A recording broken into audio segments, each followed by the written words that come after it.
welcome to the second Libertarian Presidential Forum. So happy that you actually showed up for the second one. I don't know what kind of punishment you're trying to give yourself, but you did. So that's okay. Happy to have it. So if I could let you know, there are 4 people that we have with us today, and we'll grab all 4 of them if I could. First person that we have with us is the man himself, Michael Termat. Next to him is Chase Oliver. Under him is Joshua Rodriguez. And then Lars Mapstead. Same 4 people from our last presidential forum, but we are very lucky to have today independent political commentator, independent reporter, amazing person, friend of mine. So happy she has given us a few moments of her time today. The one, the only host of the Kim Iversen Show, Kim Iversen. Thank you for coming, Kim. Thank you. Thanks for having me. I'm excited about this. Absolutely. So what I want to do is I want to give every one of you 2 minutes to open so you can chat and let people know what you want to do. We'll go about 2 minutes. We're going to start this time with Chase Oliver. Chase, if you could please go ahead. So first and foremost, thank you for inviting all of us to this chance to speak to potential delegates and voters in the Libertarian Party. My name is Chase Oliver. I'm a candidate for president, and the reason why I want to be a candidate for president is because I know I can bring our national prominence, or the party to national prominence. The reason why I know this is because I've already done this. Last year, in the most high-profile U.S. Senate race, I forced the candidates to have a runoff, and in doing so, created national news and attention for the Libertarian Party and the Libertarian message. I plan to take that energy and enthusiasm that I ran for U.S. Senate and apply that to the other 49 states and D.C. as I speak the Libertarian message to people who have not yet heard the Libertarian message. I want to reach out in particular to Gen Z, the next generation of Libertarian voters, because they're going to be our largest voting bloc coming up. And it's time that we speak the message directly to them and to the issues that they care about. In particular, issues like the affordability of education, healthcare, housing, and getting out from under the climate change crisis that so many young people care about, in addition to the plethora of libertarian issues that we can bring to national prominence. I want to bring the positive brand officer for this party. I want to create positive brand awareness. When people think libertarian, I want them to think overwhelmingly positive, empathic, and liberty-oriented thoughts. For too long, we've had the slander that we are selfish or that we are somehow don't care about other people. And as a libertarian candidate, I plan to shatter those expectations, to challenge duopoly with a positive message that isn't about partisan mudslinging or hyper-partisanship or culture wars. I believe in a ceasefire to the culture war, just like I believe in a ceasefire to actual wars, drug wars, and all the other wars that the government tries to oppress upon us. So if you want to support me, go to my website, votechaseoliver.com, and I look forward to speaking with the other candidates and hearing from you, the voters, as I travel across the country. Thank you very much. Look at that, under 2 minutes. Very impressive, Chase. Outstanding. If I could now head, if you don't mind, over to Mr. Joshua Rodriguez. Please, you have 2 minutes. Hey, guys. Larry, thanks for having me. I'm glad to be here. Kim, thanks for participating this time around. My name's Joshua Rodriguez. I'm a candidate for President of the United States. I'm like the first person of color in the United States under the Libertarian banner, and I'm absolutely happy to be here. As a millennial candidate and a scientist, this opportunity is just a great time for me. I enjoy these types of things. I enjoy being a part of the community. After the Parkland shooting in 2018, I participated in Jefferson County School Safety Task Force. When the lockdowns happened with COVID, I participated in the Jefferson Food Security Task Force, and my nonprofit for half a decade delivered 5,000 pounds of food to the community in the time of need. I understand affordable housing. I understand the issues with related to our youth. Gen Zs are probably the #1 topic to talk about. But today we're going to be talking a lot about global issues. Libertarians strongly believe in ending war. My mission is to end war, cure cancer, and unite our global world towards peace. It's not a naive idea at all. It's something that I'm very passionate about. So I'm very thankful to be here today and the opportunity to talk about global politics. And back to you, Larry. Awesome. Again, under 2 minutes. You guys are getting good at this. I like that. Excellent. So let me go, if I could, to Mike Termat. Please go ahead. 2 minutes. Thanks, Larry. Thanks, Kim. My campaign represents a stark departure from other libertarian campaigns, past or present, and that's for two reasons. Number one, I have a very different strategic vision. I believe we must lead with a policy platform of the very most transformational ideas. I'm running what I call the Gold New Deal, a bold proposal to reimagine the relationship between the government that we will tolerate and us as American citizens. Our government has gone off the rails. And Americans, I believe, are more ready than ever before to listen to a plan for institutional level change. And number two, I'm a different type of candidate. When I talk about reforming the criminal justice system, it's not merely from the perspective of being an activist. I did 11 and a half years in the real world as a pro-reform police officer in my second career. I saw up close and personal the damage that our government's war on drugs does to people and to communities. And I know too the fundamental changes that we must make in how we manage police officers and other officers in law enforcement to move our culture in a better direction, more in line with our society's values. When I talk about restricting the size and scope of the government, it's also not merely from the perspective of an activist. I did 2 decades in the real world as a professional economist in my first career, trained in the Austrian school. I worked as a banker. I was a White House economist. I was a free market advocate for many years in Washington. I was a university professor of economics. I was a successful entrepreneur, all before becoming a police officer as a second career. So if you want an activist full of platitudes and aspirations, you can have your pick. But if you want the real deal, I would encourage everyone to check out MikeTremont.com. Thanks. Wow, right at 2 minutes. You guys are really good at this. Lars, tough act to follow. All three of those guys under 2 minutes. On you, my friend. Go ahead, 2 minutes. Thank you, Larry. Have any of you ever faced financial struggles? Like many of you, I have experienced the challenges of growing up poor. In fact, I grew up without electricity and an outhouse. However, I transformed my life by being an early adopter of the internet, mastering marketing, and embracing my entrepreneurial spirit. Today, I stand before you as the founder of numerous successful businesses, including Friend Finder Networks, which had over 600 employees doing over $350 million in annual revenue.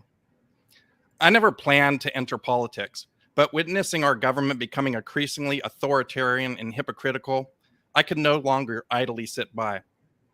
I'm honored to be part of this discussion today, and I firmly believe that I'm the best choice for 3 reasons. 1, grow the party. 2, support local candidates. And 3, raise money from excited donors. Join me in the Lars 24 challenge to register Libertarian voters and double the size of our party. We must support local candidates. But how? As a successful entrepreneur, I know the answer: money.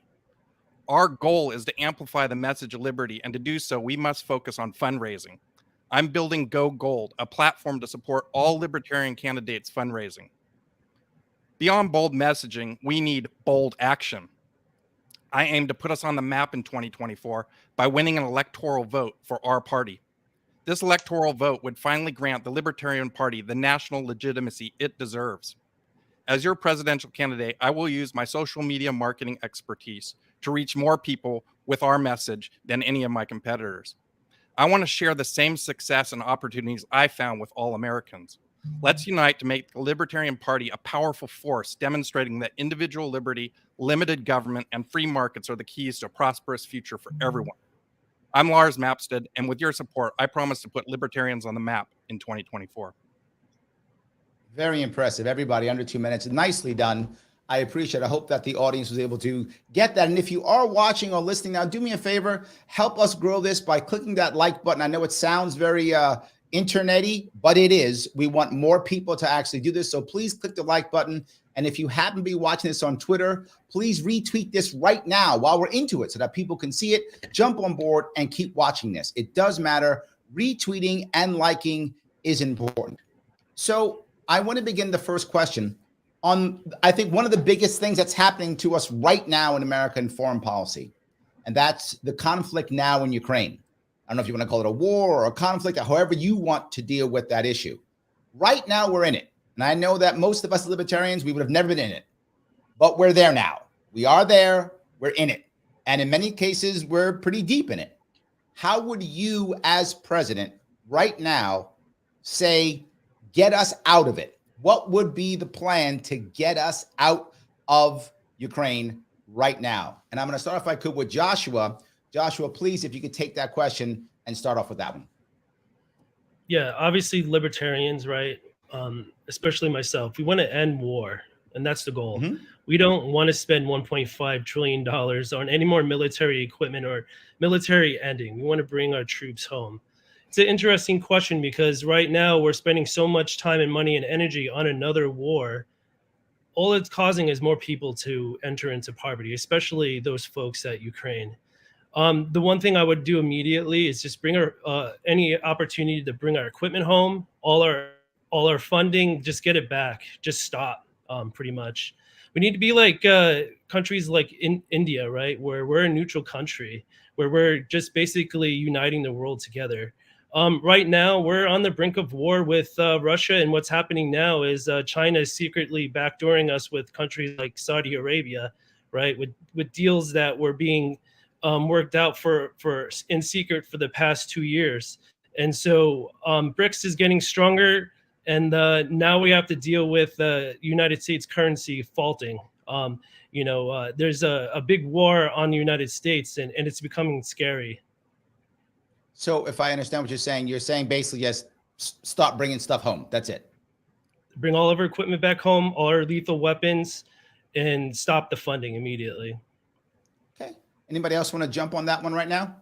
I think that, Larry, if I may, Please. I think that Joshua is absolutely on the right track. You have to be a little bit careful about doing it because we're about to forfeit all kinds of credibility. We've made, in effect, we've made promises, and we're going to have to peel those back. But how you do it really, really matters. You've got to force these parties to the negotiating table.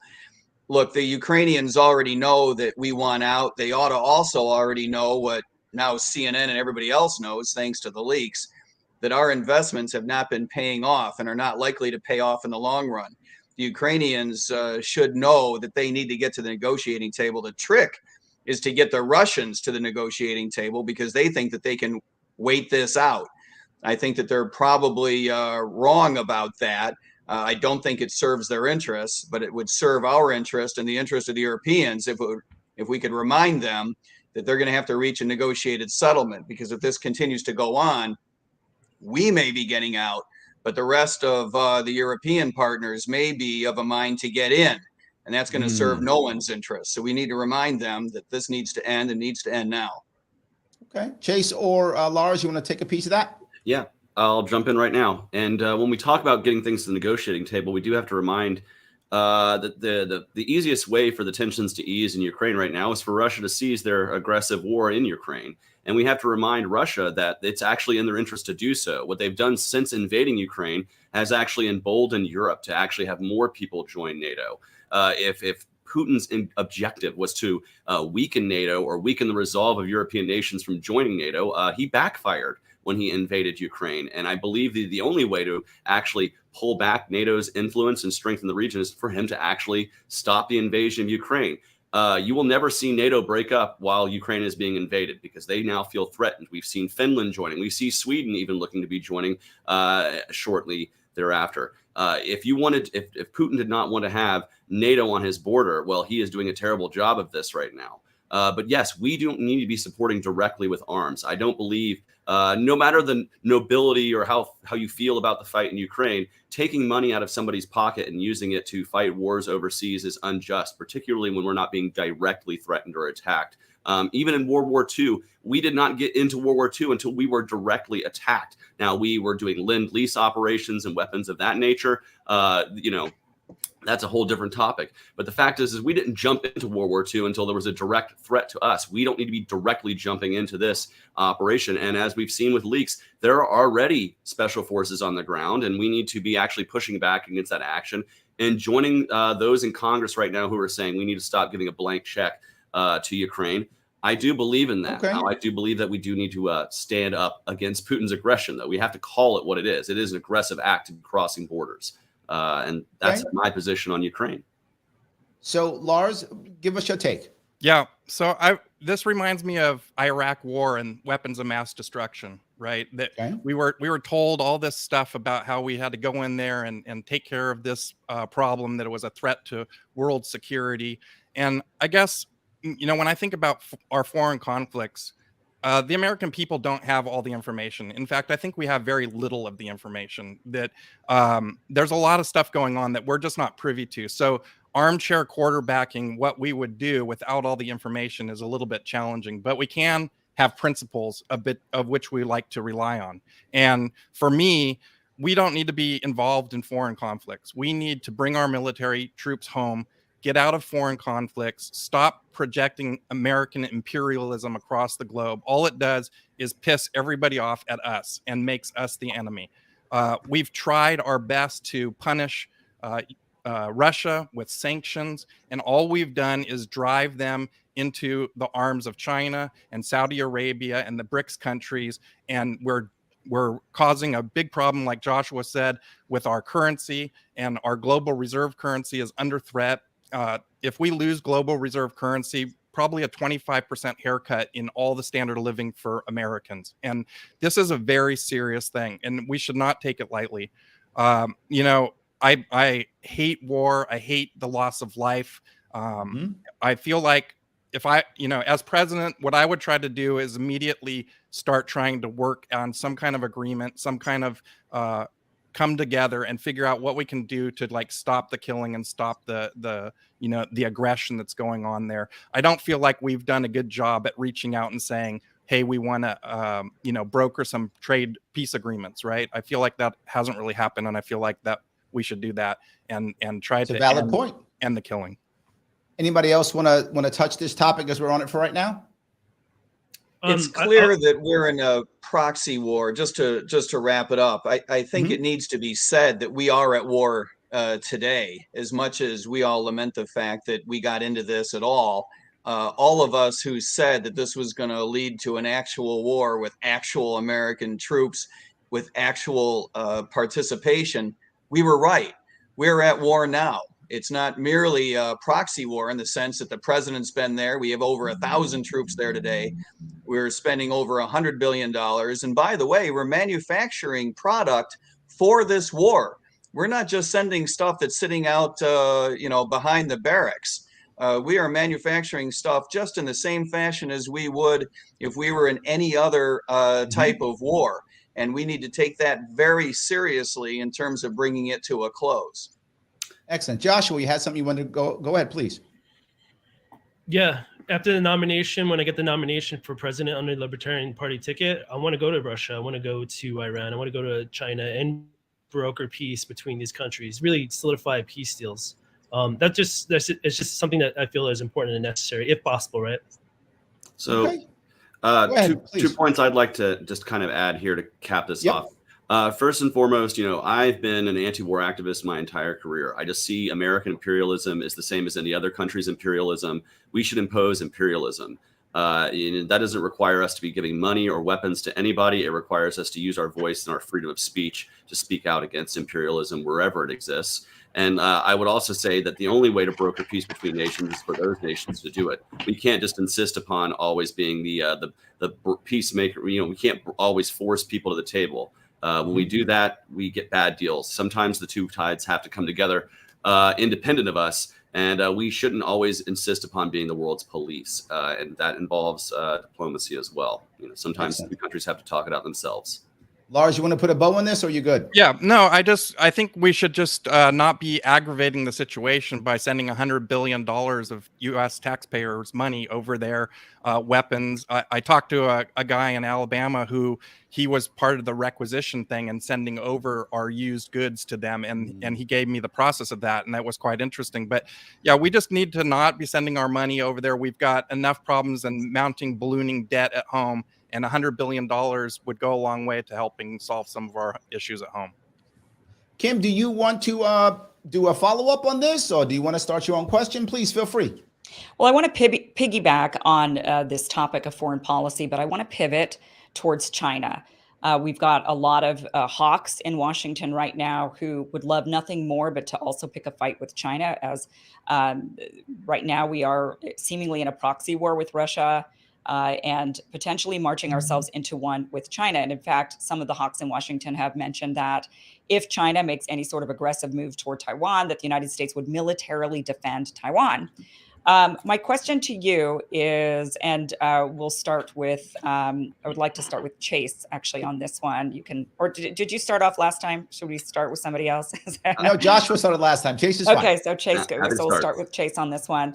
There's a lot of rhetoric about China. There's on both sides of the aisle. You've got on the left coming from that side saying that China is abusive, has genocidal, is committing an act of genocide or cultural genocide against the Uyghurs, committing human rights abuses. On the right, you've got those saying that China is aggressive, is potentially going to be taking Taiwan, and that we need to be defending Taiwan. The question is, what threat do you, if any, do you think China actually poses to the United States? And if China does pose a threat of some kind to the United States, what action do you think, as commander-in-chief, is appropriate? So if we're talking like a military threat, I still believe we have the world's most powerful and strong military. I think we can defend ourselves just fine from China or anyone else. But if we talk about where China is a threat, economically they're a threat. And that's because they've gone around the world making economic ties. They've been going around and spreading their foreign policy, not at the barrel of a gun necessarily, but more using marketplace and trade. And maybe that's something we should actually be doing. Maybe we should be emulating that and seeking to invest in free trade around the world with partners, and instead of forcing our will at the barrel of a gun and being the world's policeman.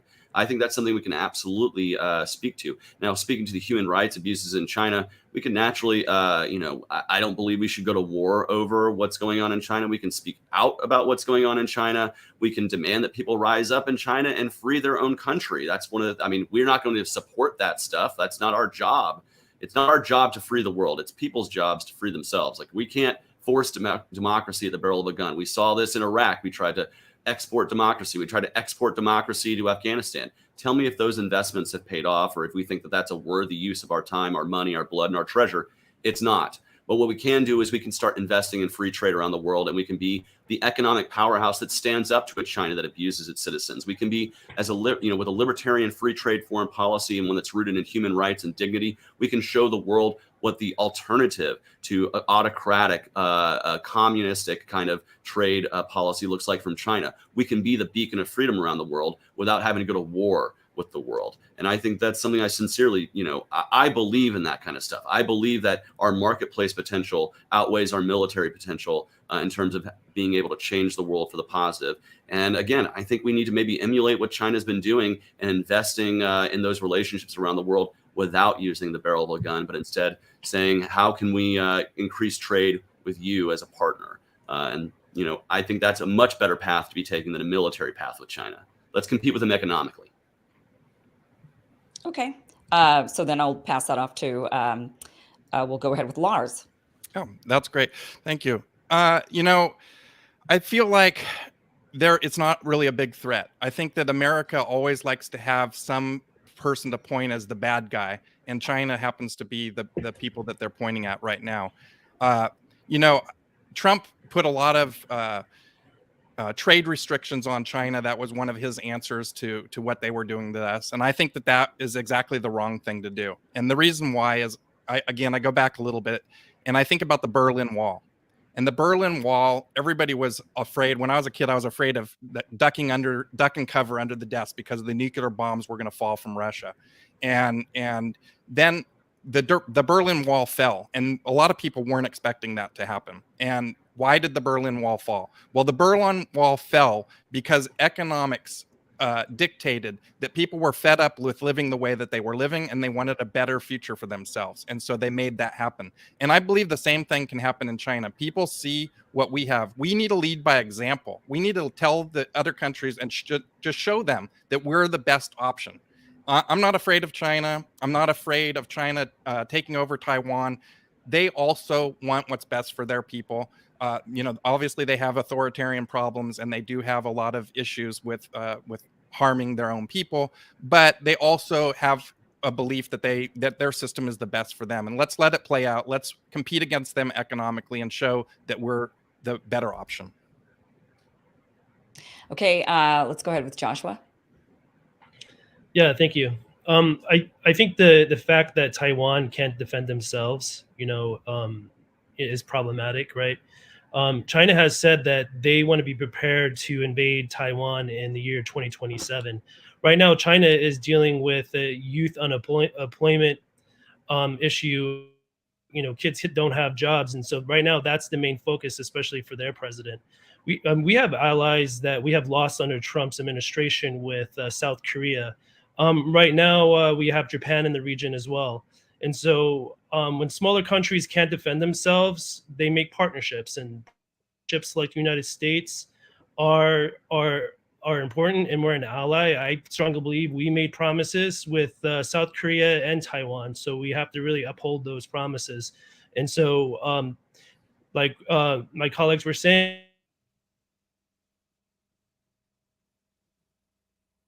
Did we lose him? If we start Okay, there he's where coming we can back. be global traders, but if we can deregulate our trade and all the regulations associated with it, we become a bigger trade powerhouse, and companies want to do business with us. Right now, we're competing with India and China, and so they're getting a little bit more dominance with countries like Russia, Saudi Arabia, huge appeal within India, and so our allies are going somewhere else, and so it's a very complex issue. But we made promises, and at some point we're going to have to stick to them in a sense. But we're going to have to do it in a different way. All right, and Mike. Yeah, I think we get most of China policy wrong in the United States. My colleagues are nipping at the heels of some of the problems here.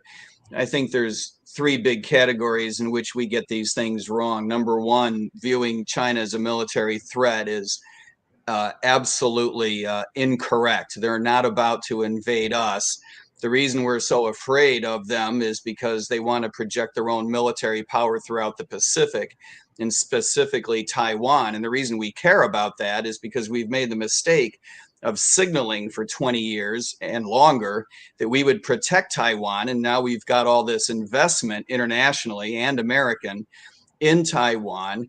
And now we rely on a number of Taiwanese companies for chips, and we feel like we're half into this, and now we need to protect them from being run over by China. If we had just stuck to our knitting starting 2 and 3 decades ago, we wouldn't feel so trapped into this silly notion that we need to be in a mutual protection alliance with Taiwan. It's just insane. The other thing that we get wrong is this notion that we're in some big economic competition with China. It's absolutely not true.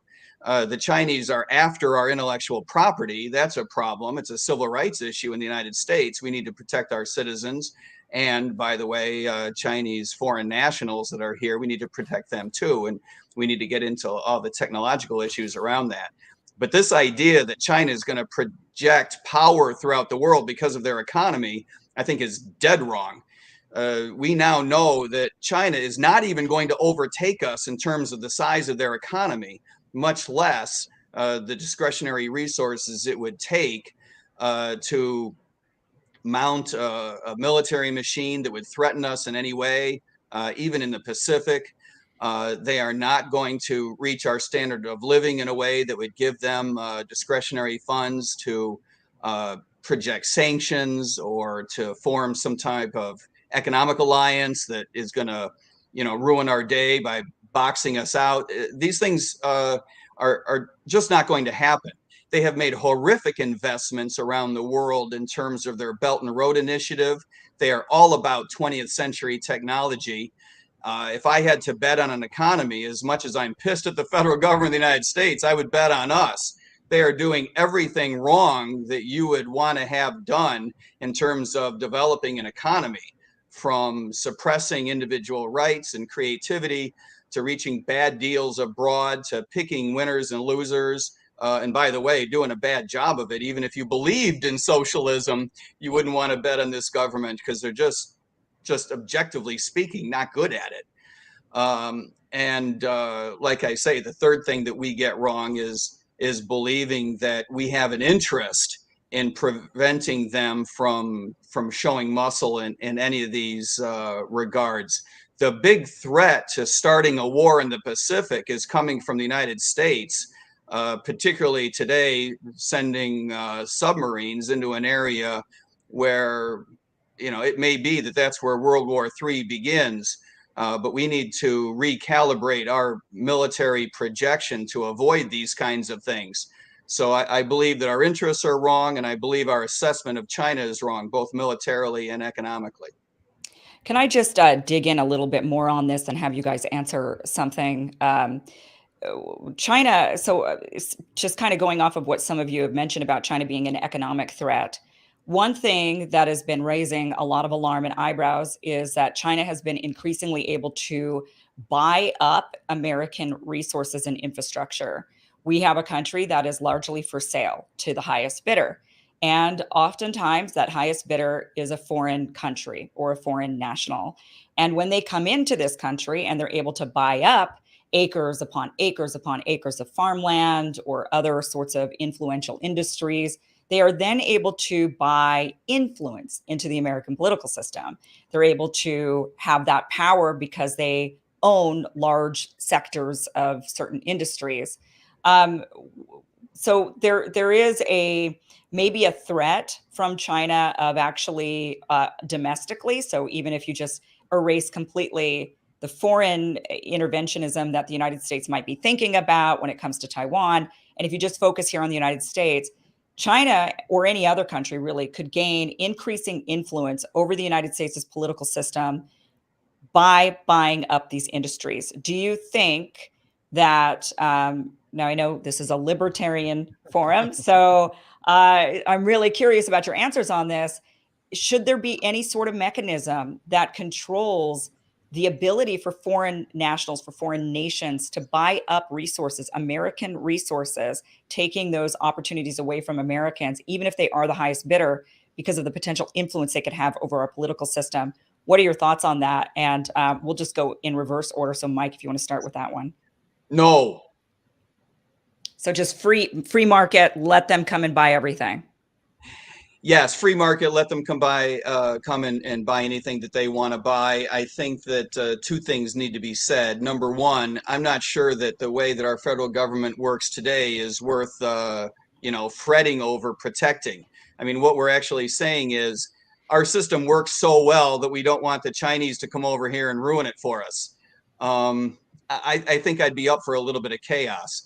But the other thing that needs to be said is that as much as we can all connect those dots, I'd like to actually see that in action, because most of what it is that they want to get done, they can get done electronically from Beijing, right?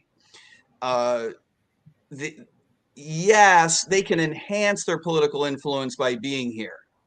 By the way, just parenthetically, we already do this more than anybody else, probably by a factor of 50 around the world. Whoever is in second place in terms of doing as much of it as we do, they are at least one and probably two orders of magnitude behind us. It's a little rich for us to be criticizing others in terms of trying to exert influence over a political process. I'd like to see it in action and worry about it as we see it play out. I do believe that we need to talk about the technological issues that are going to come up. Let's move on from this one. I'm sorry. I don't mean to cut you off, Mike, but I want to get some more questions. Yeah. So let's go. We'll talk about tech next. Yep. Okay, so this would be Joshua then. Just quickly answer this on what do you want to do about foreign control over our resources? Something or nothing? From a libertarian point of view, the free market, that's going to be extremely important. If we're pursuing peace in a way, we should have a great relationship with countries like China. I know India is having issues with Pakistan right now, and so one of their strategies is to develop in India, right? Countries do that. it might be a conspiratory idea that China's buying up newspapers and manipulating the media, right? Or taking in all our recyclable goods, including precious metals like steel, and now they own the steel market in the whole entire world, right? So, of course, those things are going to be tricky and happening. It's just that you need a president like myself, who's a scientific-minded person who understands what's going on in the world, why countries are doing what they're doing, and then you can combat it with the free market trade. Okay. So then I think it's Lars. Yep. So trade wars lead to real wars. And, you know, this isolationism, I wouldn't want to be prevented from buying companies in other countries. And if we start limiting China or limiting other countries from being able to do business with America, then they're going to retaliate against us back. And when we do that, we end up becoming we create North Korea essentially, because we isolate people so much that they're walled off from the rest of the world, and then they just hate everyone. And then we end up with people with nuclear weapons that want to like bomb us because they're so pissed off at our policies. We just need to let the free market work, and that free market will bring freedom to people. And we got to stop using authoritarian systems to like push down on everybody in the world that we don't agree with. Yeah. China does not allow you to buy in China. They don't have a free market, so it isn't reciprocal. But yeah, what do you? I mean, there are stocks that you can buy, that you can invest there. Of course, they're through other metrics than directly through their stock exchange. But you can own companies that are Chinese-owned companies. And Chase. And I think the case is that we should be encouraging breakdown of trade barriers between American businesses and China. I think we should be able to invest in China just as we allow them to invest in us. But if we put up those barriers, if we put up the wall to trade, we're never going to break down the barrier with China for allowing American businesses to invest in China as they invest all over the world. We should be encouraging free trade, because when we're trading with people, we're not blowing other people up. We don't like to shoot our trading partners. We like to trade with them. We like to get things from them and give things to them, and vice versa. And so I think the route to world peace is through free trade. So yeah, allow Chinese firms to come and invest in the United States to see the wonderful bounty that our economy can provide, especially with trade. And you know what? Those Chinese businesses in China will actually be encouraging for those barriers to come down so that their American partners can then reciprocal and invest in China. That's the way to world peace, is through world free trade. So I see no reason for us to be putting up walls just because other people do. Our principles stand regardless of what China does. And libertarians stand for free trade and free markets. Excellent. Kim, are we good, Kim? Yeah. Awesome. I want to shift, if I could, into the petrodollar, if I may, right? We do know that across the world, America has had the petrodollar, which has helped us making the Fed, which I know so many libertarians love the Fed. I know we love the Fed so much, but we have a problem, and that is BRICS. And for anyone watching this, what BRICS is, that is the group of countries known as Brazil, Russia, India, China, and South Africa. And others are joining their organization as they try to create their own type of petrodollar or their own type of reserve currency. So as many libertarians are trying to end the idea of the Fed, you got people across the world trying to create their own Fed. How do we handle that, knowing that we don't like any of it, but the world's going deeper? What can we do, or what should be our policy, knowing that we don't want it, but it is happening? This is a massive challenge for America, the world, and for libertarians in general. Mike, you're chomping at the bit, but I'm sorry, I think it's Lars's turn. I'll go second on you because I know you want to go, Mike, but let me grab Lars if I could. Lars, go ahead. Tell me what you would be doing with this challenging issue. Yeah. So I think we have to look at that first part of the petrodollar, petro. And essentially what this is an energy problem. We need to be energy independent. If we're energy independent, we don't have to rely on all these other countries to be trading oil. If we do better at our nuclear power, if we advance nuclear fusion and we can get unlimited energy for very cheap, a lot of the problems in the world disappear, because a lot of the problems in the world right now are centered around wars over energy and who controls the energy. And so I'd like to see us advance our technology so that we can escape this endless cycle war over the petro. Of course, like I talked about, losing the reserve currency status is going to cost Americans dramatically. Probably 25% of our standard of living will evaporate overnight. Dollars will come flooding home. Inflation will be exploding, and people will have no idea. I mean, most people don't understand what the reserve currency status means to us, right? It is a really big thing. And this also leads into the digital cryptocurrency that the central bank digital currencies that they're trying to promote right now. Horrible authoritarian grabs, horrible affront to our liberties. It's basically spy currency. We need to be promoting currencies that are more decentralized, that are outside of any government control, so that the people are liberated and can drive our own economic freedom and our own economic advantages. Okay, great. Mike, go ahead. I know you were chomping at the bit. Go ahead. I think that this BRICS currency is the worst idea since AOC's Green New Deal. It's so bad, I actually thought maybe it was her office that came up with it. Ask any Greek or German, and he or she will tell you that the common currency in Europe was a bad idea. The rest of the Europeans are somewhere between head in the sand and thinking it's a good idea, neither one of which is the perfect answer, of course. These economies are very different. They have different energy profiles, oil in particular. And while they may all feel like buddies today, they will reach a point at which one of them has a greater interest in deflation or inflation than the other, and they'll be wed to a fixed rate currency, and that is going to be the doom. I think that we should be there ready to pick up the pieces. If they want to try this, they can knock themselves out. I wish them all the best, because they're humans and they deserve better than to have knuckleheads with silly economic ideas shoving a common currency down their throat. The United States, just to exaggerate and illustrate the point, the United States would be better off with multiple currencies among our 50 states than these poor people will be with one unified currency.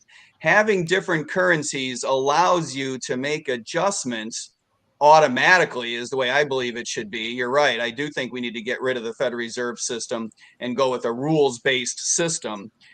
These adjustments need to be made automatically. But if you have a common currency, when one country needs an adjustment, they can't get the adjustment they need. Someone is going to get screwed. Well, Lars is right. We don't want to give up our reserve currency status. It's worth a tremendous amount of money relative to our overall economy. But I don't believe that BRICS is going to pose any threat whatsoever. Okay, good. Joshua, do you want to grab this? Yeah, it's almost like a scary thing, because all you have to do to destabilize the country is just counterfeit their cash money, right? And so now that you go to the singular dollar, it's just kind of scary, like how all these countries are going to be commingling with money and tracking data all over the world in a different way. If we can just decentralize data and encrypt it, especially our money dollar bills, it would be quite important in my opinion. But China right now is consuming a lot of oil, right? Their GDP is increasing by 6% when the average is 2%. India as well. And so if you start thinking of countries like Russia and Saudi Arabia teaming up, it's really starting to leave the United States out dry. And so it's a scary thought that countries are going to be doing business in a big way outside of the United States, when the United States has been just a big player in the global economic world these days, that we can actually get a little bit smaller every time. The Europeans have their currency is doing fairly well, and so at times it seems like they're going to dominate the dollar bill. I'm not very hopeful in what's going on with BRICS, but we'll have to wait and see what the end result will be. Go ahead, Chase.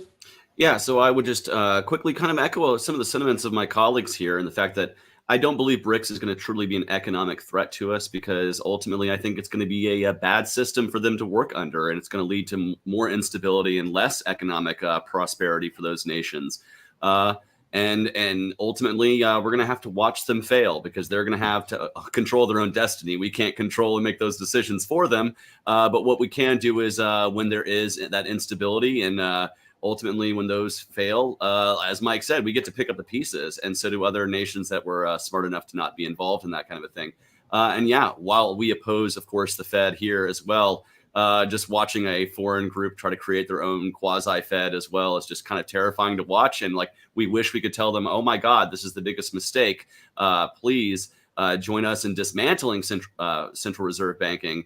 But yeah, I'm not one who's very concerned about it taking over our dollar reserve status because ultimately I see it as kind of the worst kind of central planning that's just doomed to fail because it's not even one nation that's centrally planning as the United States is with the Fed. It's multiple nations with multiple interests, and they have multiple populations who are all going to be concerned about what's going on in their nation, not necessarily the others. And that could lead to stability within governments. You know, if a government acts with regard to BRICS but doesn't do what the people want, well, that can lead to a lot of uprising within governments and a lot of quick changing of governments. So I would just tell our international partners to be quite weary of what they're doing if I were president today. But of course, we're not president today. We have a president who's going to be absent on the issue and completely out to lunch as he has been for the last 2 years. So that's kind of wishful thinking there. I appreciate that. Lars, you want to jump in? Go ahead. Yeah, I just wanted to say that that just them trading in oil is a big problem. Okay, because the way that it works right now is if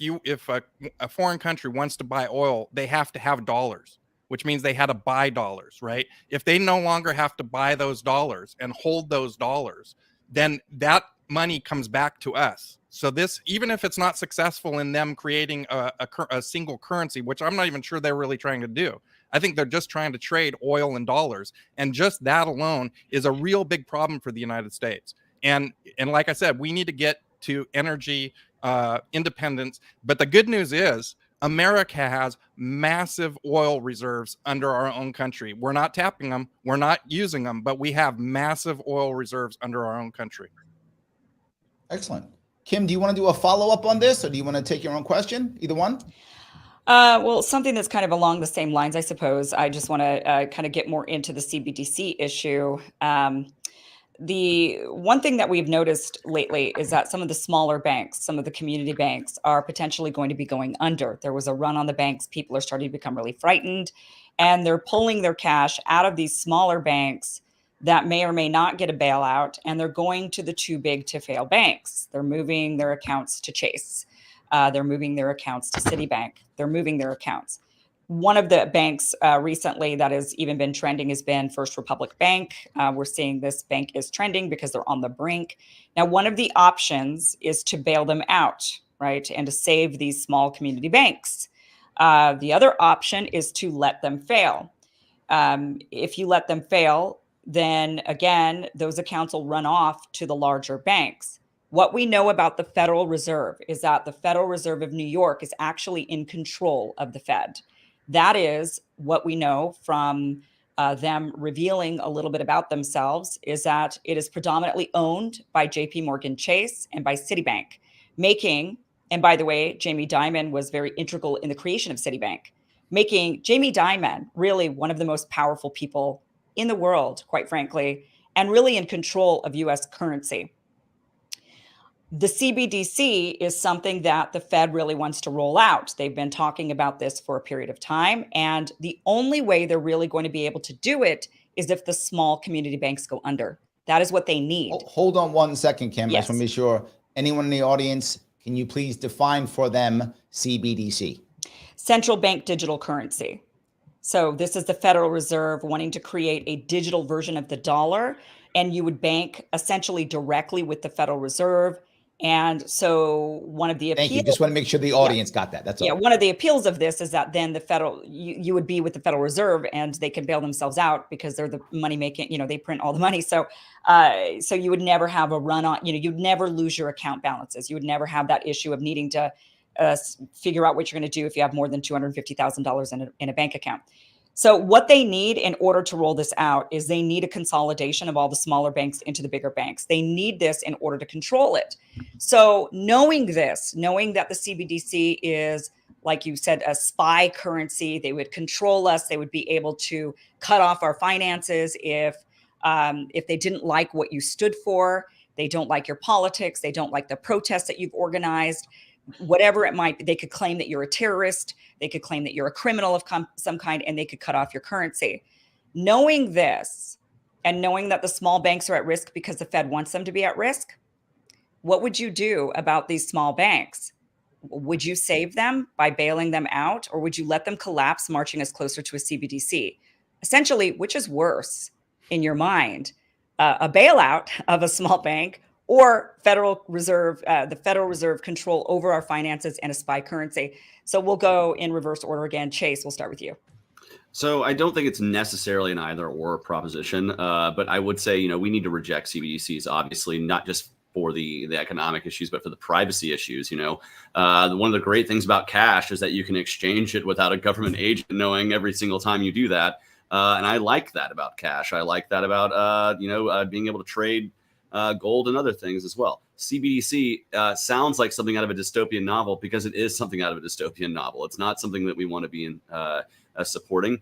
But in regards to banks and bailouts, we have a free market for a reason. If banks are overextending themselves and causing themselves to fail, well, that's an issue with the bank and the leadership of a bank. And that goes for large banks too. The biggest mistake we ever made is in 2008 was bailing out the giant firms that were failing. We should have allowed them to fail, break up into smaller pieces so that we could have a real economic reset from what we were seeing up until 2008. And then we had this giant bailout that we're still kind of suffering from the effects of. And I don't think we should do that for community banks either. I don't think we should do it for the large banks. Bailing out requires us to basically use taxpayer money to basically fix mistakes that are made by banks, fix their screw ups. I don't like doing that.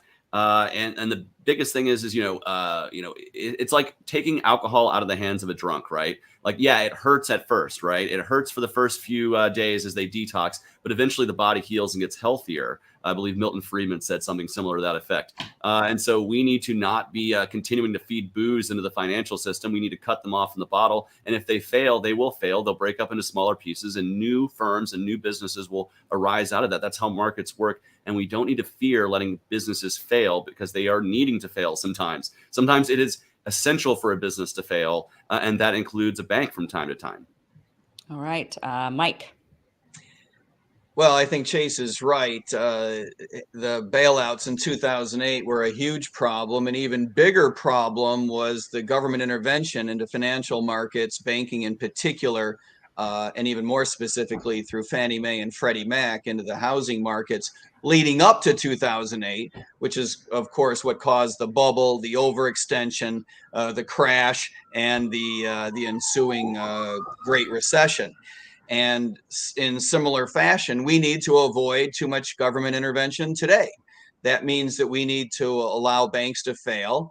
I don't think that we're in a serious risk right now of so much bank failure that it's going to tip us into a recession. I think we've got a recession coming anyway, but I don't think it's going to be led by bank failures. Nor do I think, by the way, whether we bail out big or small banks or not is going to be the turning point issue for central bank digital currencies. The Fed is pushing this come hell or high water, whether a certain number of banks fall apart or not. I don't think that they need the excuse of giving people a way to have a direct account with the Fed. Indeed, that won't be the first way that they roll this out. They're going to roll it out to institutional investors, to banks first. It'll be wholesale long before it goes retail. We need to head that off pronto.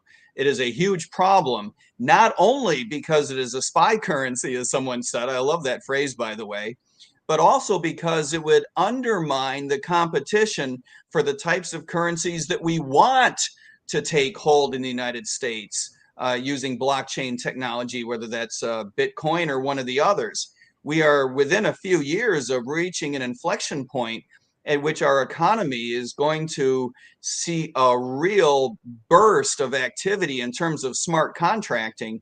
And we want digital currencies that are independent of the Federal Reserve System ready to rock and roll when that happens. And I'm afraid that the Fed getting into it would undermine the competition for that to work as well as it could.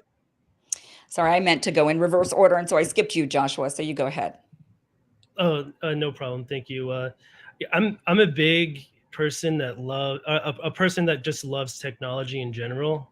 It's interesting in digital currency, but in my opinion, a lot of these things just need to be encrypted email, encrypted everything, right? And so government spying, them choosing whether or not you're doing something inappropriate with your money.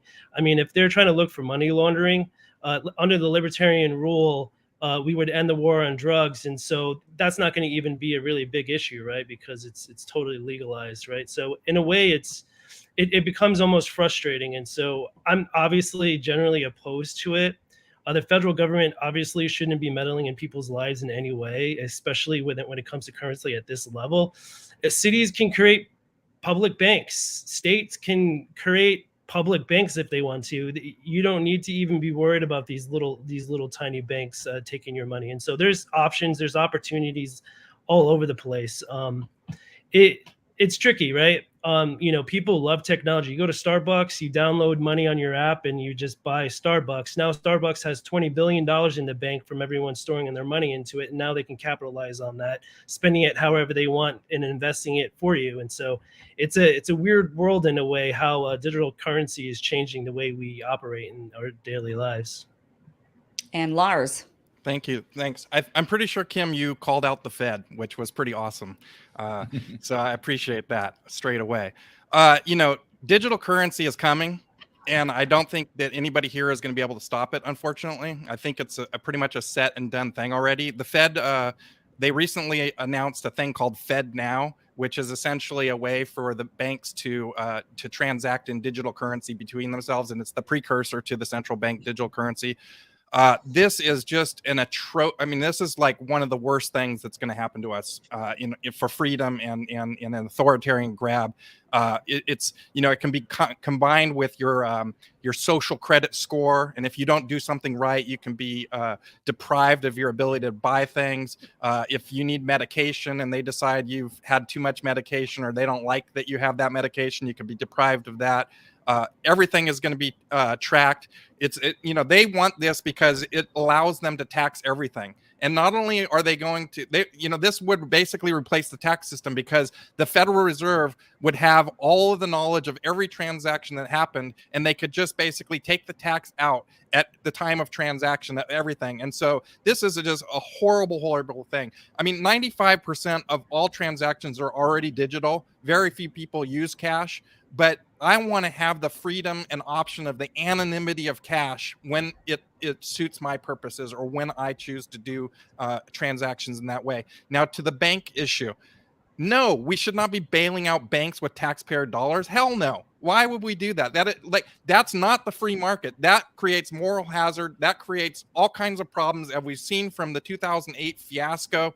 It's just, no, we don't need that. What's going to happen is, if you notice that Apple just launched this last week a new way for you to store your money with them digitally, and they're paying 4.5% interest or something like that. And essentially, the digital banks are on the rise. So let's let these old failed banks die and die on the vine if they're not capable of surviving, and let's let new technology take their place that's better and more advantageous to us. And finally, on First Republic Bank, every bank has to pay a fee into the Federal Deposit Insurance Corporation. That's how the Federal Deposit Insurance Corporation gets their money. They get paid fees by the banks. And so right now, the First Republic Bank is going to all the other banks and saying, hey, if you loan us a couple $2 billion, it's going to be a lot cheaper than all the money that you're going to have to pay into the FDIC later on. And so they already got bailed out once by these big banks, and they're attempting to right now. And it's dicey over the next couple of days whether that bank survives or not, but absolutely not. Absolutely, I do not like CBD, central bank digital currency. I believe that we need decentralized currency that is freer, and it's free from government oppression and free from government spying, and that's my position on that. Okay, thank you. There we go. So guys, I want to, if you are watching or listening, you're liking what you're hearing, do us a favor, please click that like button right now. I know it sounds odd, but I want you to do it. Let other people see this. If you're watching this on Twitter, please retweet it right now so people can keep seeing this. This is great stuff. And by the way, we're the only ones asking real questions and giving real answers. The only ones. You can't find this anyplace else except right here. This is the only place you get real questions and the only place you get real answers, just here. So thank you everybody for going through this. I am going to now ask each of you an individual question just for you. Sadly, it's from people who have either tweeted me directly or super chatted here now, or who have come out and asked the question. So this is for only one of you each. Some of them are not so nice. So I'm going to be warning, some of you are not so nice. One of them is kind of cheesy, but that's okay. I'm going to ask them anyway to each one of you, and I'm going to go in order that I can see you here. This is, I'm actually going to start the same way I said before. I'm going to start, if I could, let me make sure I have this one here. I have two of them already teed up, and then two of them that came to me earlier. This one is for, if I can begin, I will begin with Chase. Chase, a question directly for you. Yep. It says in May of 2022, at the close of the Libertarian National Convention, you said on Twitter you want nothing to do with the party. What has changed? Well, I didn't say that. Actually, in the close of 2022, like many libertarians, I maybe had a disagreement with who was elected to leadership. And I think if you are a libertarian and your disqualifier is that you've ever had a problem with the leadership of the party, it's going to be very hard for us to ever find a nominee because we are libertarians. I would agree with you on that one. Bunch. But I will say this. I believe the comment was referring to when I was running for Senate, and I saw that the National Party shared something that I found to be very, very unconscionable to my voters in Georgia. And I said, you can choose to market this or you can choose to market me. I can't allow for both right now. I think that that's a natural thing to say as a candidate, to say that, if you're going to be saying this, I don't want to be associated necessarily right now. That doesn't mean I don't love this party. I love the Libertarian Party. I came to this party because they're the only party that defends my right to be my authentic self in peace and free from government oppression. I believe the Libertarian Party is the best vehicle for electoral success in that matter. I believe that we need to have a party that represents each and everybody across the libertarian spectrum. We need to have a candidate who does that. And part of the reason why I'm running is because I want to create positive brand awareness for our party. I want to professionalize our messaging, professionalize our operations, so we can get more libertarians into the tent, so we can get more libertarians elected, and so we can have more libertarian wins. I love the Libertarian Party. I can have disagreements with who may be on a committee or in leadership, but I believe that's the right of every libertarian to be able to redress those who represent us in the party. And I am not, as a libertarian candidate for president, seeking to get involved in internal party strife. I want to represent us across the board. I don't want to seek to be one caucus or one wing of the party's candidate. I think that's a failure because it leaves too much good operations and good activists laying on the table. We need to have all of us on board to fight for a libertarian future, to fight for a libertarian message. And that's what I'm going to do as our candidate. So I'm happy that the question was asked because I love the Libertarian Party. I love the libertarian philosophy and I love the libertarian message. And I want to help make sure that each and every voter across this country knows, as your nominee for president, that the libertarian message is one of positivity, empathy, and a good thing. And that's where I stand with the party. Thank you. Love it. Thank you for the answer. Josh, you have been, people have been talking about an issue that you had some incident with law enforcement recently. Can you please address that incident for the people who are listening and watching? Yeah. So you could think of like Trump the Trump and his issues with law enforcement, right? That is something that has always been a frustrating part, is when you enter politics, you are going to get combated with lawsuits. Everything you can imagine is going to happen to you. And so for me to stand here right now, still campaigning, it means that I care about the work that I'm doing with the community. That's pretty much all I could say right now, but politics is free. And so I encourage people to look me up on my website and investigate the issue, and you decide what's right and wrong, and then you can judge at the voting box. Just to be clear, Josh, so you're not answering because you are concerned about answering for a legal issue, or you're choosing to not specifically address it? I'm okay either way. I just want to be clear on that. I don't want to empower the issue more than what it is. You know, those sorts of things are going to happen in politics. Politics is dirty. You know, even though we're sitting here, I'm a very high profile candidate. And so You know, it's just something that, you know, people are just going to have to spend time on and investigate and really look at the truth about these issues when it comes to politics. Okay. Okay. Thank you for answering the question. Mike, yours you've heard before 1,000 times. I'm sorry, but I got to ask it again. Mike, you're a cop. That's the way they say it. How can you run as a libertarian when you're a cop? Well, I'm a big believer in public service, and being a police officer is public service that is dedicated to protecting everybody's rights. For the most part, people look at it in terms of protecting your rights from crime, but police officers are there to protect you in every other way too, as first responders. We spend a lot of time on our campaign talking about police reform, reforming the criminal justice system. I believe that these are some of the most important issues to Americans all over our nation, not just inside the Libertarian Party. And I don't believe, I don't think I've said this 1,000 times, Larry, but I'm going to go out on a limb here. I don't think anyone in the Libertarian Party is talking about criminal justice reform and reform of the way that we manage police officers at a level of detail at which I am. I've got detailed plans. I know how to do it. And therefore, I speak with a lot more credibility.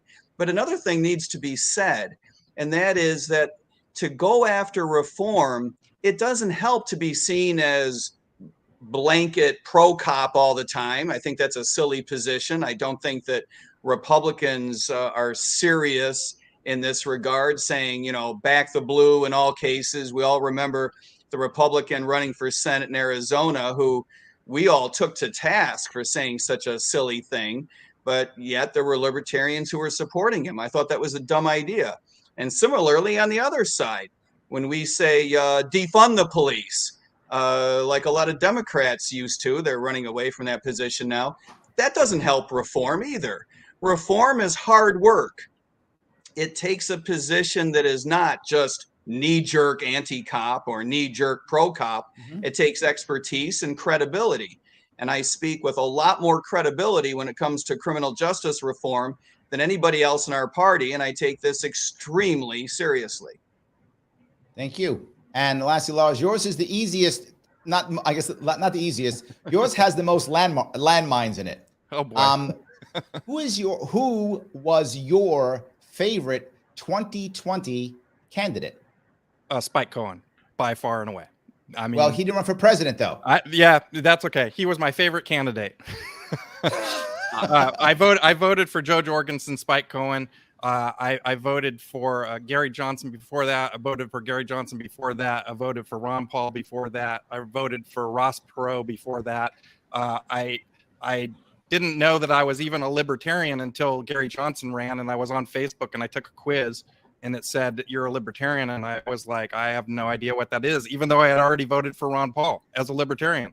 It didn't hit me that that was a party. I just wasn't a party person. And Gary Johnson was my first candidate that I ever donated money to. And so, you know, I'm all in for libertarians. I'm a lifetime member of both the national and my state of California. And I think that, you know, it's a really tough job to run for president. And I know that Spike did a lot of heavy lifting in the last months of the campaign. And I think he's just a fantastic person. I've met and spoke with Joe several times, and she's a great person and has a lot of good ideas. And so we just need to build on that momentum and get more members into the party through my Lars 24 challenge and raise that more. That was a very political answer, Lars. Thank you so much for that. So yes. I like Lars' answer. Don't pick on Lars. Lars, that's a good answer. You stand up for that. That was a good answer. So I want to head on over to Kim. Kim, I did a couple of those personal ones. If you want to go ahead and grab either one of your own that you think, or if you want to grab them from the chat or whatever you think, please feel free. Well, here's the thing is that I do have a couple of questions that I still would like to throw at the group in general. One of them is, well, I don't know which one I should start with. I guess since we're kind of on this more general discussion at this moment. So in full disclosure, I'm not a libertarian. I'm not a member of the Libertarian Party. I'm libertarian-esque for sure. Mm-hmm. And I think that as we've talked tonight, and I know in your last debate or last forum, you discussed a lot about the growing of the Libertarian Party. There are many of us who are libertarian-esque. There are many of us who share much of the same sentiments as libertarians and would like to know more, but our viewpoint of libertarians and the Libertarian Party is just no government interference in anything. It's just get rid of government everywhere. And that doesn't seem realistic, I think, to a lot of voters. A lot of voters feel like, well, we have to have some government. So I think the question, in an attempt to grow the party, in an attempt to attract more people so that it doesn't seem like a very, right, to many of us, it seems very radical, I guess, in a way, to say like no government intervention in anything, just 100% free market. So, or just free from government intrusion whatsoever. In an attempt to grow the party, how would you appeal to people who are like myself, who share many of the same sentiments with libertarians, but are just not ready to say, I'm a libertarian, I'm joining the Libertarian Party, here's some of my money to the candidates? So, Chase, did you want to start off with this one? Yeah, I want to say I have some experience with this. I've run for office twice, both for Congress and for U.S. Senate, and I've had many conversations with people who are not, diehard anarchist libertarians. I'm a minarchist myself, so I do believe there is some function for government. But oftentimes when we're talking about the libertarian philosophy and the libertarian message, we need to be able to both deliver to somebody the destination, the final destination, but also the pathway to get there. And many times people feel very attracted to the pathway to get there. And as they get on the train, they realize, hey, this is actually a really great direction that we're heading. And so we can't be afraid to talk about transitioning ourselves away from things in order to have more freedom. I talk with this about education in particular. I would like to have no government involvement in education at all, but I definitely think it's better that if we are going to be using taxpayer funds, that it, say, funds students and not systems, because it creates a marketplace for education. And it's a great transition away from the public school model that we see. I think we can do this with a lot of different topics. We can not have to run away from our principles and what the final destination of liberty is without saying, here's the step A, B, and C to get there, and define the transition path to get there. Because, tyranny and statism and authoritarianism was not built in a day, and we won't get to libertarianism in a day either. We want to fight for a world set free in our lifetime. Now, I think that's an attainable goal in our lifetime, but I think the thing that it's just going to happen overnight is unrealistic, and we have to be realistic with our expectations about what we can do potentially as president. We're going to be working with a Congress that will be made up mostly of Democrats and Republicans. Hopefully, a few libertarians get elected in 2024 as well. But with that being said, we can't be afraid of saying, hey, just because you don't agree with the final destination doesn't mean you can't agree with the transition that we're making now to get us to be a more free world. And trust me, as you see this in action, you're going to want to keep going in that direction with us. We cannot be afraid to do that. That's part of being a great libertarian messenger. And again, I've been the libertarian in the room many times when it comes to forums and debates. I've actually gotten to debate a sitting senator live face-to-face and talk to the duopoly about liberty face-to-face and give that to voters all across the state of Georgia. I want to do that same thing for voters across the country. Let's give them a path to liberty. And once they're on the path, they're going to love it and they're going to keep following us. Okay. Lars. Yeah. So one of the things that I've learned running for president of the United States is that when people talk about politics, they talk about their ideal and they argue their ideal. But the reality is that the ideal rarely happens, that we all compromise, that is what our whole system is about. That is why we have so many elected officials, so that we can come to a consensus. And you'll hear libertarians talk about bold messaging. Bold messaging is our ideal. That's where we'd like to get to. That's our North Star, right? But I always think about, too, if I'm out at sea in a rowboat and I don't just pray that I get to the shore, I got to row the ship to the shore. I got to actually do activities to get there. And to your point, I spent a lot of time on social media. I reached 23 million people on my social media account in the last year. I've talked to literally thousands of them about libertarian ideas.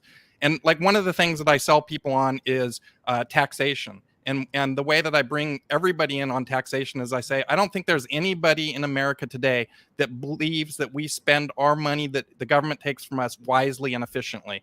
Can we all agree that we could spend it better, that we could, put it to better use than we do right now? And so I think there is incremental steps that need to be taken before we get to that North Star. We still need the bold messaging to let everybody know that that's where we would like to go. I'm not an anarchist. I believe that we need government.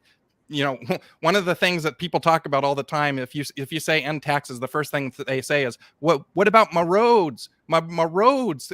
And the last thing that libertarians are going to take away is your roads. There's so much low-hanging fruit of stuff that the government is wasting money on that won't be for 20 iterations of libertarianism before we get to taking away your roads. But you would take away the roads? No, I would not take away the roads. Okay, Mike. No, I'm not going to take away your roads, Kim. For one thing, we'd have to get more government financing for a warehouse in which to store your roads, and it would get really weird really quick. So some of these solutions just don't work. I liked the answers that we heard from Lars and Chase both. Look, leadership matters. The North Star matters. So we cannot back down from putting our principles out there and showing the direction in which we want to go. But your question is really important. How are you going to bring a lot of other Americans along? The truth of the matter is that the reason we have such a big opportunity in 2024 is because Republicans are sick of the Republican Party, the Democrats are sick of the Democratic Party, and the independents are much more open to the idea of a third party than ever before. And that's because the parties stink. And it's not just because their leadership stinks, which it does, by the way, which creates an opportunity for us. But it's all, and we shouldn't just gloss over that. I mean, just pointing out that their leadership is horrific and divisive and going in the wrong direction is worth pointing out.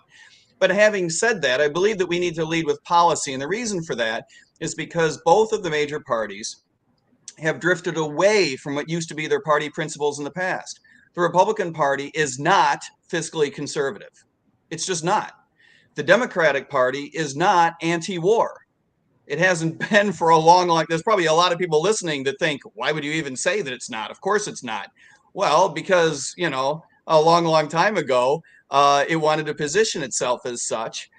Neither party adheres to what used to be its primary agenda. All they want to do now is keep the other party out of power. That's where authoritarianism comes from. That's un-American. That's what we need to stand up against. So we need to point out that we're the party that people want to listen to because we are anti-war. People are much more ready to hear that message than ever before. They're not going to hear it from anybody else. We're the party that points out that we need fundamental change in our monetary policy. Inflation doesn't just grow on a tree. We need to make institutional level changes. And the reason our federal government is going bankrupt is because we have bad systems in place and we need to make deep, fundamental, systemic changes. You're not going to hear that from anybody else, but if you listen to us, we have a last chance, maybe, nearing the last chance to right the ship and prevent our federal government from going bankrupt. And Joshua. Yeah, I think a lot of what I hear is, we want to have libertarians be more mainstream and more popular and more appealing. But personally, I embrace the idea of anarchism, right? If I say I want to abolish the law enforcement, abolish police, I get the black vote. If I want to abolish ICE, I'm going to say that I get the Latinx vote, right? When I say I'm a millennial, I get the millennial vote. When I say I'm a scientist and environmentalist, I get the Gen Z vote. Those are very important things when it comes to the ideas of being a libertarian and really preaching the idea of libertarian. Right now, India, deregulating trade, their GDP growth is 6%. They're trying to get 8%. They're on track to beat China in global trade. And so if we're going to do that as a government, right, say we're going to deregulate the federal government and those sorts of things, that's a huge benefit for our country and our businesses. And so I'm going to embrace those ideas as much as possible and just be true to myself as a candidate as well. Okay. Kim, you good? I do have one more question that I think is extremely important that I can All right, so let me grab one that submitted and then I'll head back to you. Is that okay? Yeah, perfect. This one, guys, is again global. This one is about climate change. Climate change is the talk everywhere. Climate change is a big issue in international conversations. And for libertarians, it's often seen either as an awkward or maybe a weak issue for us to talk about. How would you address the issue as you're running when you're asked that question? I'll start if I could. Let me start with Lars. Okay. Well, I think that my answer is a little bit based on what I talked about earlier with nuclear technology, getting energy out of the system. I'm sorry, I totally blanked on the. Can you repeat the question? 100%. Let me ask the question again. The climate change is a big deal. Internationally, people talk about it all the time. You're going to get questions on climate change. How do we as libertarians, which is, it's often weak for us, right? They're awkward for us to answer that question. How do we answer that question? I'll let you think for a second. Let me head on over to Joshua. Josh, you want to take that one? Sure. Globally, people are going to talk about what Lars started talking about with nuclear power. I'm generally opposed to nuclear power. In my hometown, the government was operating a plant that was building, nuclear warheads, and we had a plant fire, and then all this, plutonium radiation went to Denver. They said it would never happen again. It happened again. Oak Ridge National Laboratory had a fire just a couple of months ago. Japan just said, hey, we don't know how to, they had a nuclear meltdown at one of their plants a while ago. And they were like, we don't know how to dispose of this nuclear waste. And so they just dumped 1 million gallons of nuclear waste right into the ocean. And so it's becoming a little bit difficult to manage globally, right? If you just take, for example, the Philippines, when they had a tsunami, 5 million people got displaced. Fast forward to that now, what would be the population that would get displaced under those conditions? And so when we start thinking of our borders in the South with South America, who knows how people are going to get displaced and why? It's a very complex issue. People want to do electric vehicles. They're just interested in general with technology and how to automate healthcare and, use technology in a different way. If we embrace it, we can do it. But you just kind of have to think about it. It's a very complex issue. Okay. Chase, you want to grab this one? Yeah, so climate change is a huge issue, in particular to Gen Z voters, right? They want to make sure that the planet they're going to live on as they age isn't, dying, right? Or isn't being overly polluted. And they are concerned about green technology and about a cleaner future. And really what we need to do is get government out of the way of that. We need to stop subsidizing energy altogether, whether it be carbon-based or non-carbon-based. We need to let the market start innovating. And that's how we're going to free ourselves. The best way we can do that is to get ourselves away from the innovators. Government should not be the people who are in charge of creating the green innovations that are going to save us in the future. Government's really not going to do a great job at that. Who's going to do that is those who are interested in creating money out of doing that, who find a marketplace for it. And then as we see, as we create these new innovations here in the United States, we see some of the best technologies in the world are emerging, including nuclear technology, wind, solar, geothermal, all these different ways to power our world that are free from carbon. You're going to start seeing emerging economies start to adopt them over time as well. And we are going to be primed at the pump if we get government out of the way for us to have a whole group of innovators to be able to export that technology all over the world and really clean up the world. And that is what young people want. They want to grow up in a world that's going to be free, clean, and available to live in. And it doesn't matter how free we are from government if the world is dying and there's nothing to live on. So the best way to do that is, of course, get the innovators away from government regulators, get the energy industry away from our government hand trying to artificially move the market, and allow for these technologies to flourish and to be exported all over the world. I sincerely believe in a clean future. And I know that based on the marketplace, if you just look at the money that's made in electric cars or in solar technology for your roof, these are emerging markets that are going to be the dominant technologies in 10 and 20 years if we get government out of the way of it. And so I think a great way we can speak to Gen Z is to speak to these climate change issues and speak to green technology being done privately away from government. Here we go. Mike, you want to take this one? Yeah, climate change is obviously a huge issue. I don't believe it's true that solar and wind are going to play a major role in the future. They are absolutely more expensive than fossil fuels. The only reason they've played such a role to date is because of government interventionism, which parenthetically, is actually holding back private industry from developing the technologies that we do need to develop to power the future. We need to be allowing technologies to compete at a level playing field without subsidies or penalties. I think that probably means, and my opinion on this should be absolutely worth nothing, right? It should be completely up to the technology developers. But my guess is that if we allowed a level playing field, the solar ideas and wind ideas would go away. Fossil fuels would play the role that we need them to play for another generation or two. In the long run, the solution is absolutely nuclear. I don't think there's any doubt about that. We need to learn how to do it safely, to Joshua's point.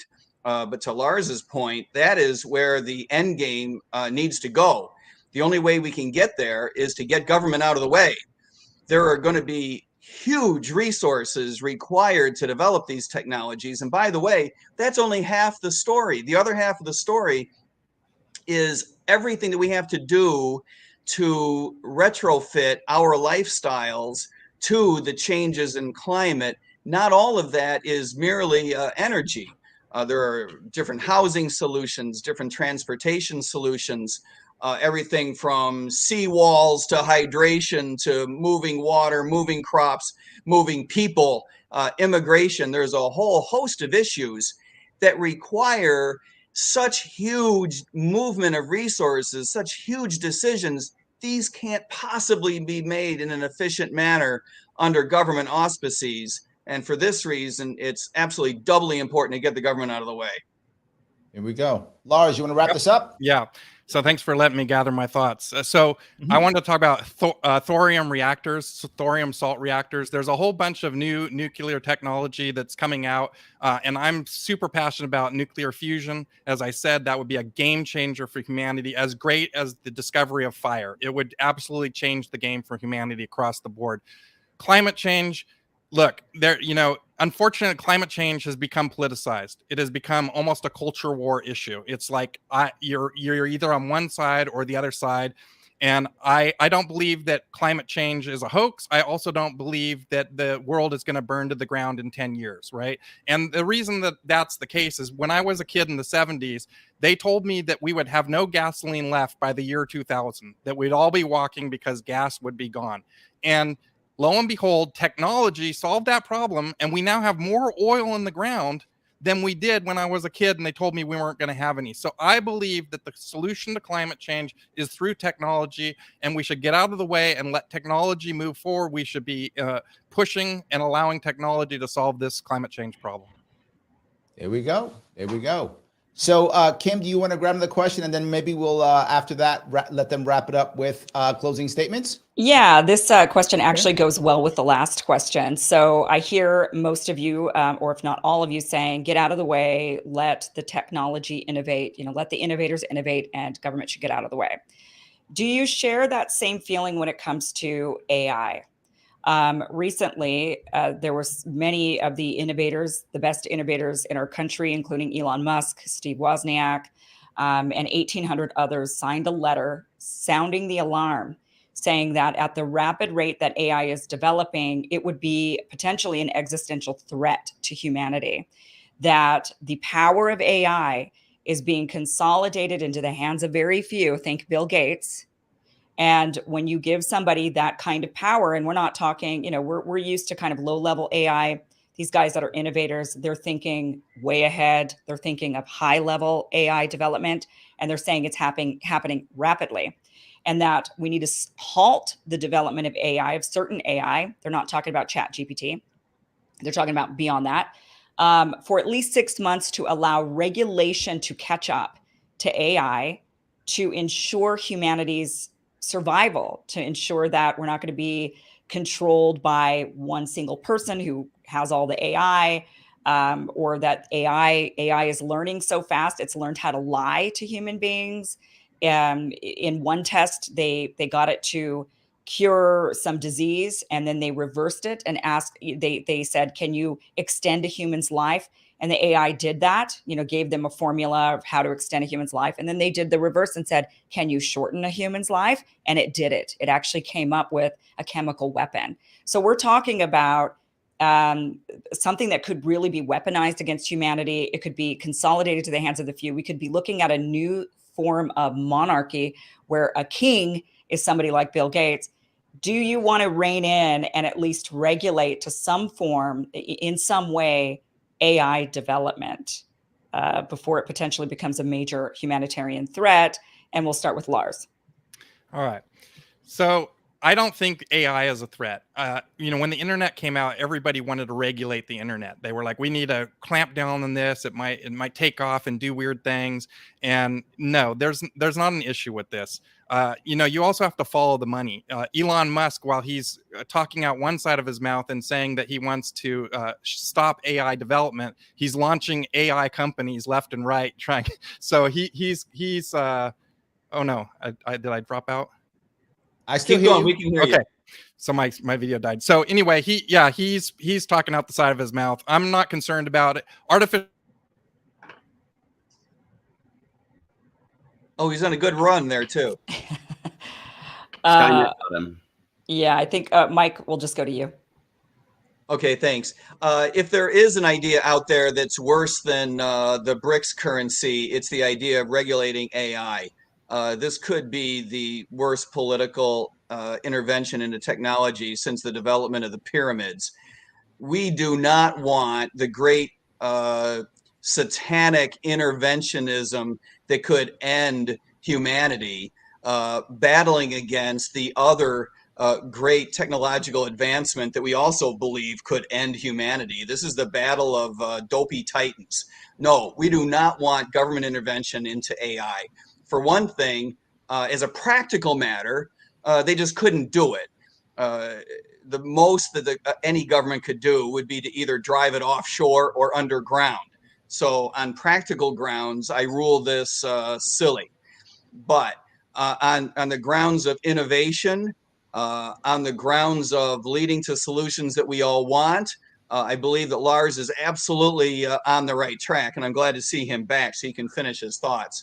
He's absolutely on the right track. We need AI to develop going forward. And indeed, if anyone is going to be able to put guardrails on the development of AI, it's going to be other AI developers. AI has enormous potential for good spread throughout humanity. It is going to change the world. Before the end of this century, AI is going to help us do everything from, yes, as you said, Kim, extending the life of humans to developing new technologies and helping us with these other ideas that we've been arguing about. Well, we're all on the same page. We're not arguing. We're arguing with Democrats and Republicans, like green energy and what to do about technological innovation, what to do about foreign policy. AI is going to help us absolutely everywhere. It's going to make our economy much, much more efficient, save money, and help escalate our standard of living. The nations that one thing, allow, Mike. yeah, the nations. Sorry, I'm using Lars's time too. The I was nations about to say that, so that's how I was going to wrap you up. All right, the nations that learn to let AI go are the ones that are going to most prosper. Okay, Lars, go ahead and finish up. For Lars. Yeah. So All right. AI Yeah. came for No. Lars and knocked him out. Yeah, absolutely. We need to not regulate AI. That whoever is doing AI the most and advancing that is going to own it, just like the internet was owned by America, and we've led the course on that. The one thing that is concerning with AI is that it is going to put millions of people out of work, and so hopefully we'll be able to replace those jobs with new ways of working. But yeah, no, I'm a fan of AI. I think it's going to be transformational for humanity. All right, Chase. Yeah, and I just think it's kind of silly for those folks who signed that letter to think that somehow in 6 months government's going to come up with a regulatory answer to technology that's emerging and moving so fast that we can't even keep track of it, much less government regulators. Government regulators can barely regulate technology that's 20 or 30 or 50 years old. So the idea that they're just going to somehow magically have the answer to solve the AI issue is pure fantasy from whoever signed that letter. And again, like Lars said, Elon Musk himself is investing in AI while bad-mouthing at another forum. So The truth is AI is an emerging technology, and yes, that can be scary to some people who don't like change or who see like the worst in all of things. But honestly, usually when we develop new technology and innovations, it improves the human condition and improves our lives. And just like the internet, as Lars said, this could be the very same thing with AI. So no, I'm actually not scared. I'm hopeful for AI. I think it's great that we have so many AI platforms, including the fun ones like ChatGPT that we get to have fun with. I had it write a Nirvana song about Starbucks coffee a few weeks ago. But yeah, so I'm not scared of emerging technology. I think emerging technology will actually help set us free and free ourselves, just like the internet freed up technology and the ability for us to have access to media and information outside of the major media networks and outside of the official narratives. It allows us to be intellectually curious. AI can be much of the same liberation for us and for humanity. So I think it's a good thing. And those who scare it, they just want to be able to have regulatory power for themselves and for their own industries so they can control those industries, just like everybody who calls for government regulation throughout history. It's to keep the strong and the elite and the big companies in charge, and it squeezes out the small and the middle-size firms. And I believe this would be no different than calls for regulation from the uber rich calling for regulation of AI. All right, Joshua. Yeah, I'm on the fence, right? We're talking about artificial intelligence, algorithms, machine learning, and quantum computers all wrapped up in one bundle. Companies would love to use it, right? But you can't put proprietary information into a system that can basically go turn around and steal it and use it for whatever reason it wants to. And so there's some sort of security level risk associated with this particular piece of technology. And so I know Facebook, your experience is all AI, so it's interesting how even social media can change in a short period of time. And you put little kids on a platform like TikTok that's run by artificial intelligence. It almost seems scary that you could just put in brainwash these U.S. children and then make them do the opposite of what the country needs to do in a productive way. So it can definitely be dangerous in multiple ways. So I do share people's concerns, but right now a ghostwriter, right, made a song using Drake's voice, and it went super mega viral. And so there's a beauty in artificial intelligence that I appreciate. And so if people go and just say, hey, stop, let's cut the ties, that pull the cord. I think that we're going to be missing something very special. And so it's a love-hate relationship for me. But in short, I think we should just let it be free as long as we can. Okay. Kim, are you good? Yeah. Yep. All right. So look, if you're listening or watching, please do me a favor, click that like button. And if you're watching on Twitter, please retweet this right now. It does matter. It's very important that people see this. This is the only place you're getting real questions and real answers, and for candidates who are not afraid to actually answer a question without dodging, actually answering a question, real issues that are affecting us to this day. If you care about this, I know you do, retweet this on Twitter, click that like button, share it in groups, let people know this is happening. It really does matter. Kim, please do me a favor. Tell us what you're doing coming up here. Give us the 411 on what you're doing. Yeah, so I have a nightly show on Rumble. It's actually coming up here in just less than a half an hour. So we do have to wrap this up so I could go and do my show. But it is live Monday through Friday on Rumble, 6 p.m. Pacific, 9 p.m. Eastern. It's an hour long, have a lot of great subjects. Tonight, we are going to be talking about more facts that have come out showing that the U.S. bombing of Nord Stream pipeline is that Cy Hirsch reported on. There's actually more facts, more evidence to back that up. And also Roger Waters he was canceled in Germany for criticizing Israel. There's some updates to that case. So we're going to be talking about a lot of interesting things on tonight's show and every night. So thank you. Absolutely. So happy. And if you can also follow her on Twitter if you want to, at Kim Iversen Show. Is that right? Did I get that right? Yes, that's it. Yep. Kim Iversen Show. You can follow her there on Kim Iversen Show. And I'll pop that up right here for those of you to see. Kim, good for you, by the way, for pursuing that Cy Hirsch story. He is exactly right, and that is as important a story as you'll find all year. Good for you for pursuing that. Yeah, thank you. This is why we love Kim. She's an independent journalist, and she does the right stuff. That's why we're so happy to have her. Kim, if you want to take off now, I understand. We're going to do all we're going to do right now is we're going to do their closing statements. So feel free if you want to take off, or you can stand by and hang out with us. We're happy to have you. I'm going to listen. I would like to hear what you guys have to say as your closings. Excellent. Thank you. Closing statements. I'm going to ask you each to do about 90 seconds, if you could, to wrap this up. About 90 seconds for your closing statements, and then we'll wrap this up. If we could start this with Mike, if you don't mind, we'll go Mike. Then we'll go right now that I can see. We'll go Mike, Chase, Lars, Joshua. Mike, go That's ahead. super. 90 seconds. Thanks, Larry. Thanks, Kim. Look, my campaign represents a stark departure from other libertarian campaigns and certainly from other campaigns and other parties. When I talk about capping federal spending, for example, it's based, and by that I mean it's based on experience in the Office of Management and Budget in the White House. When I talk about hardening our currency, it's based. By that I mean it's based on the experience of meeting with the Federal Reserve Board in the boardroom itself, the experience of conducting research that was publicly referenced by the Federal Reserve Chairman, the experience of writing about electronic currency for publication when the idea was first getting off the ground years ago. When I talk about police reform and ending the horrifically counterproductive drug prohibition, it too is based on the experience of seeing lives ruined and communities destroyed by black markets and the world's most oppressive criminal justice system. This is what you learn on the road as a police officer.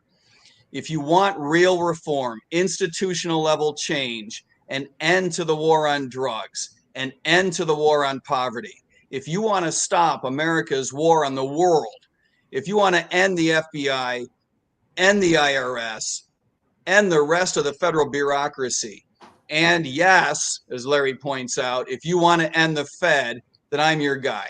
See MikeTremont.com. There we go. Thank you so much, Mike. Chase, do you want to grab that, pop up here next? So thank you for hosting this forum. It's great for us to have a chance to speak these issues. My name is Chase Oliver. Go to my website, votechaseoliver.com. Why am I running for president? Because I believe that we can make a national splash in 2024, and I know that we can challenge the duopoly face to face. I know I can be a candidate to do that because I've already done that. I've already brought our party to national prominence in my 2022 Senate race, and I know I can bring that energy and enthusiasm to 2024 as we speak to a whole new generation of libertarians and Gen Z. I am somebody who's committed to the idea that we are all born free to be ourselves, free from force, free from aggression, and that's a message that's empathic, positive, uplifting, and something that we need to speak to the American people loud and clear in 2024. We have a unique opportunity because of the amount of people who have left the two-party system, who are declaring themselves as independent, and it's up to us to have an inspirational message of liberty going forward in 2024. I want to end the drug war. I want to end the wars. I started out my career or my service as an activist opposing the war in Iraq, and I want to oppose the American military footprint all over the world. I want to oppose drug wars. I want to oppose the war on being able to start your own small business. I want to oppose the war on you being able to decide your own life and your own destiny, because that's what the libertarian message is. It's a beautiful message. It's a message that's positive and uplifting, and I want to bring it to each and every voter. And I want to do that with energy and enthusiasm like we haven't seen. And I want to just depart from the old leadership that we see from the two-party systems. We see 70 and 80-year-olds that have been controlling our government for the last 40 years. And I think it's time that the new generation rise up, and that those who are making decisions in government are those who are going to have to live with the decisions that are being made today by government. And that means we cannot rely on the same old things from the two-party system. And I want to be something that brings a new message to a new generation of voters. And if you want to join me, go to votechaseoliver.com. Join the team, become a donor, and say hello as I travel all over the country to speak to voters just like yourself. And I hope to be our party's nominee so that we can bring that liberty message forward into the next election. Thank you. Excellent.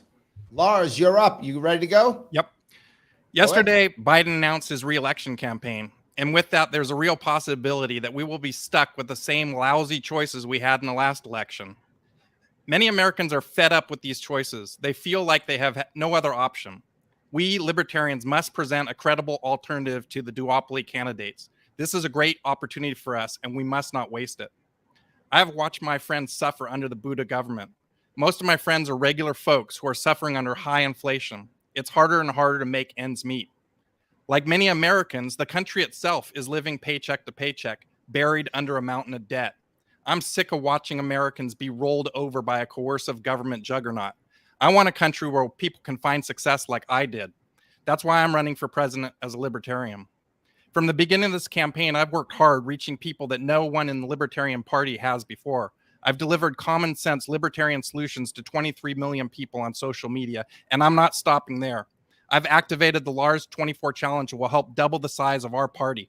over the next year. I'm building the Go Gold platform to support party fundraising for our candidates. And more importantly than that, I've put together a plan for libertarians to win an electoral vote.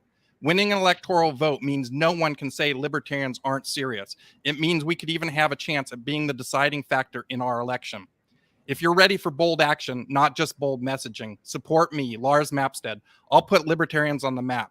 If you're fired up as I am and want to make the Libertarian Party a force to be reckoned with, I ask you to join me at lars24.com. There we go, Lars. Awesome. Last spot. Bring us home, Joshua. I just want to say to the folks out there and thank you in advance for any donations and any contact information for volunteering. You know, I have a passion for politics. I have a passion for people. In 2018, I ran for mayor. In 2020, I ran for United States Senate. It's because I care. Our communities have issues: youth gun violence, teen suicide. Our young people are faced with housing crisis. Right now, it's a huge issue. It's so many issues wrapped up in a bundle that I myself, as a millennial candidate, as a future leader, we're going to have to deal with this, whether I'm president or not. Our communities are struggling, and it's a hard place out there. So what we need to do is focus really on the details when it comes to our community, really get involved at every level possible. Right now, we might not be able to get to be president, have a president pick on the election ballot in New York City, right? We are in a huge fight politically with Democrats and Republicans. Our laws are changing, not for the better, for the worse. And so when you want to hire a libertarian, we're really fighting to roll back those bureaucratic policies and really putting the power back into the people. And that's my main message. Become a libertarian, become an independent, and help fight. Back to you, Larry. There we go. Thank you, guys. Everyone, I want to say thank you so much. Kim, any final words before we wrap up? No, this was great. Thank you so much. Thank you for helping those of us who are libertarian-esque understand better your positions. And definitely in this country, we need to break up the duopoly. We need independent, we need third-party candidates.